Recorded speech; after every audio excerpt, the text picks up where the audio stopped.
Hello friends, এই যে তোমরা আমাদের গোপালকে দেখছো, মাঝে মাঝে ফটো বা ভিডিও দিই।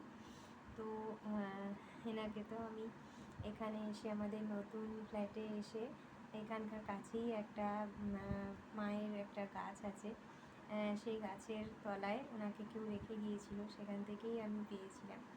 তো মা বলল যে মা বিয়ে হয়ে আমাদের আগের যে বাড়ি সেখানে আসার পরে একটা গোপাল আমার ঠাকুমাকে দিয়েছিল। তো আমার ঠাকুমা কিন্তু তখন সেটা পুজো করেনি। হ্যাঁ, পুজো করেনি। এবার মানে কোথায় রেখেছিলেন বা কী করেছিলেন আমরা কেউ জানি না। তো কারণ কি আমাদের তখন রাধাকৃষ্ণ ঠাকুর পুজো হতো, শুধুমাত্র রাধাকৃষ্ণ ঠাকুরই কিন্তু পুজো হতো।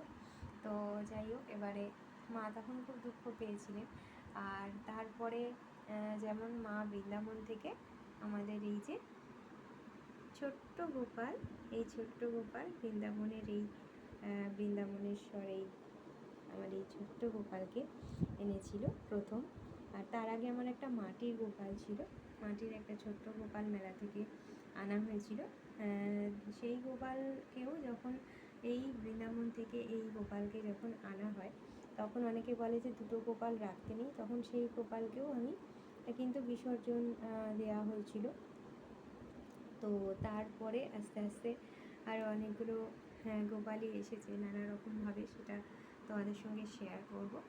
আর তারপরে আমি আবার নতুন বাড়িতে আসার পরে যখন এখানে তোমরা জানো বড় কাছারি বাবা খুব জাগ্রত, সেখানে যখন আমি যাই বাবা মহাদেবের পুজো দিতে, তখন হচ্ছে কিন্তু ওই চৈত্র সংক্রান্তির সময়টা, তখন হচ্ছে আমি এই গোপালজিকে নিয়ে আসি।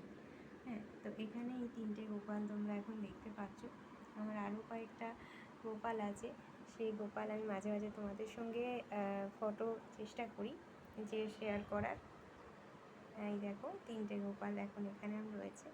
তো তোমাদের পরে বলবো যে সেই গোপালগুলো কিভাবে কোথা থেকে আনা হয়েছে বা সেগুলো সম্বন্ধেও তোমাদের পরে বলবো। যদি তোমাদের ভালো লাগে তাহলে অবশ্যই আমাকে জানিও। ওকে, জয় গোপাল।